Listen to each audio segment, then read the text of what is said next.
Finalmente chegou a hora de falar de Watchmen, a série que estreou, e vamos sim adentrar na treta, porque esse primeiro episódio, o episódio piloto, nos deixou aqui, ó, com mentes explodindo, e vamos debater bastante coisa aqui. Já assina o canal, aciona o sininho para não perder nenhuma notificação, e sim, vamos adentrar na treta.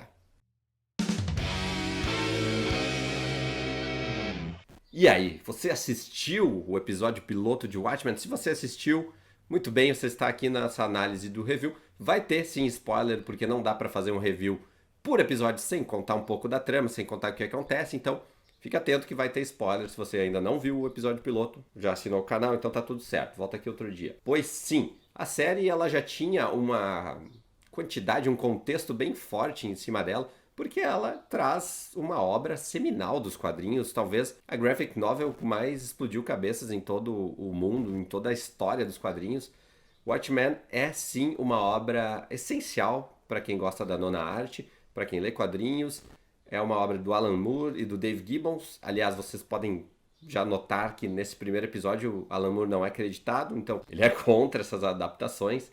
E o Dave Gibbons então assina como ali um produtor executivo, ele tá ali também por trás dando seus pitacos, mas a série é encabeçada pelo Damon Lindelof, lá do Leftovers, de Lost também, então é um cara cabeção, ele mais ou menos sabe o que tá fazendo e durante o processo de produção, antes de estrear, antes de começar a gravar, ele se manifestou de várias formas e uma delas foi com uma super carta para os fãs direcionada dizendo que eles por muito tempo foi cativado para mexer nessa obra do Watchmen, mas não queria porque ele sabe como é mexer com essas obras tão sagradas no meio dos quadrinhos. E ele muitas vezes evitou, mas até que, enfim, ele, por motivos que a gente pode entender como econômicos ou, enfim, por desafios artísticos mesmo, enfim, ele topou a empreitada e a gente sabe que é uma empreitada ousada, é uma empreitada difícil. Então ele já fez logo de cara uma super carta explicando por que ele estava fazendo aquilo e de que forma ele ia tratar essa obra e de quanto ele, como ele é, assim como os outros os fãs espalhados pelo mundo, muito cuidadoso e ele não gostaria de estragar, por assim dizer, essa obra tão clássica dos quadrinhos.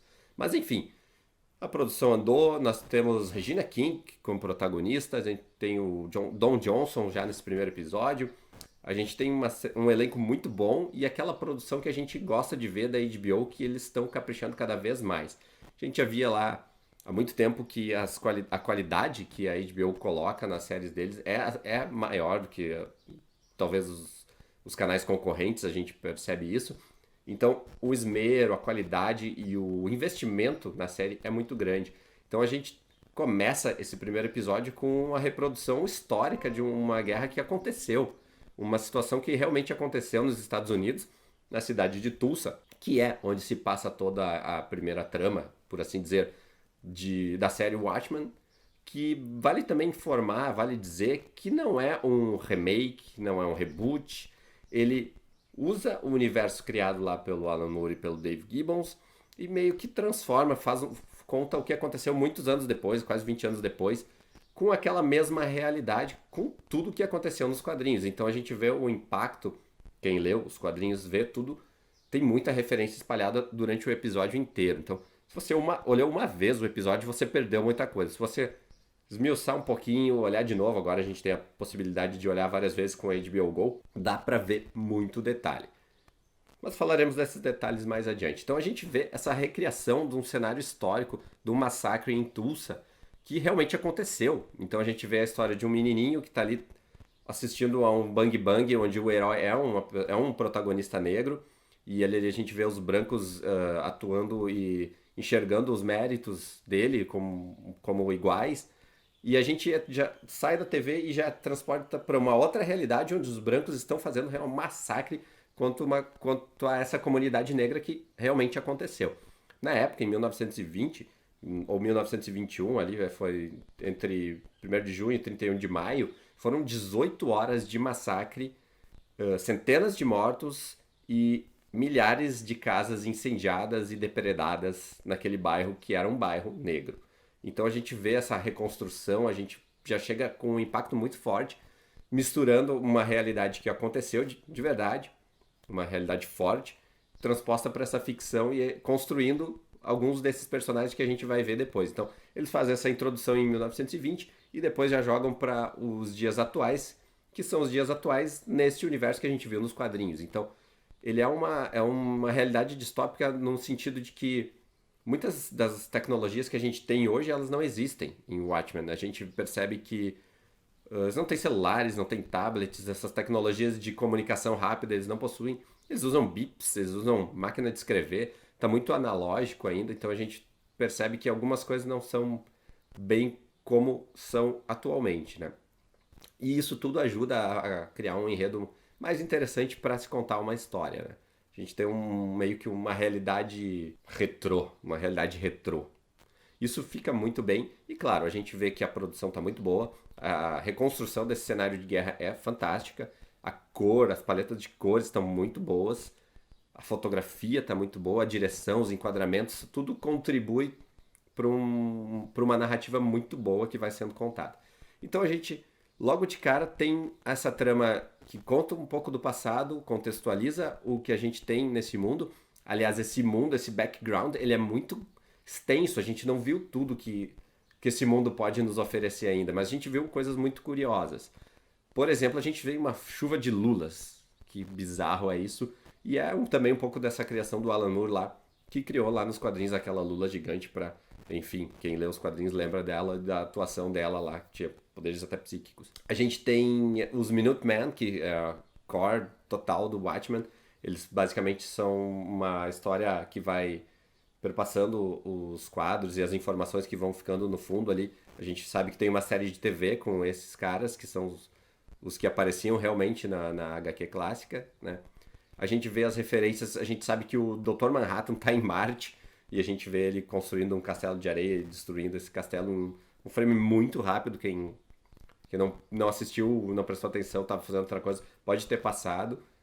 Então essa série dos Minutemen, American Hero Story, cara, tem tanta coisa ali. Até a gente tem a nave do Coruja aparecendo em prol dos policiais. A gente vê também essa dicotomia de raças e situações, porque os policiais todos usam máscara, então é aquele contraponto que a gente tinha nas HQs, que os heróis, para trabalhar para o governo, eles tinham que se destacar, se registrar, e ali eles não. Aqui os policiais, por uma série de situações que eles não contam direito, mas eles deixam no ar que aconteceu um massacre muito marcante contra policiais negros, uma tal de Noite Branca, onde aquilo tudo mudou e os policiais passaram a usar máscaras para não ser reconhecidos na sua vida social, para não ser perseguidos. Então aconteceu uma coisa muito grave e que provavelmente eles vão mostrar nesses próximos episódios. Vale lembrar que o Watchmen eles já divulgaram, é uma temporada só, então vai ser um arco fechado. E eu espero que seja assim, embora a gente já saiba que em um primeiro episódio eles contaram muita coisa, a gente fica muito curioso para saber. Esse episódio foi muito bom, ele construiu os personagens, deixou muito mistério no ar e a gente fica com aquela curiosidade de tentar saber ou tentar entender o que vai acontecer pela frente. Mas a trama também começa e tem um plot, que é basicamente o plot que a gente tinha nas HQs, que é a partir da morte de um personagem.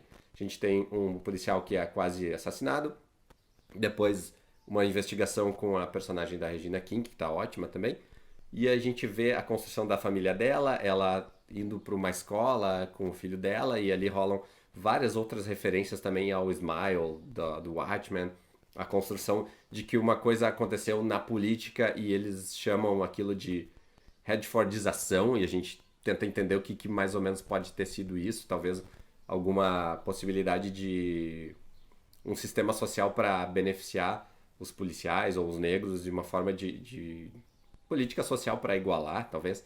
Parece que é isso que eles dão a entender, porque o menino fala aquilo com uma certa raiva, um certo racismo, e tipo, tu te beneficiou de um projeto do governo, né? Então tá, tu é menor que eu, uma coisa assim. Tanto que o filho dela vai lá e senta a porrada nele.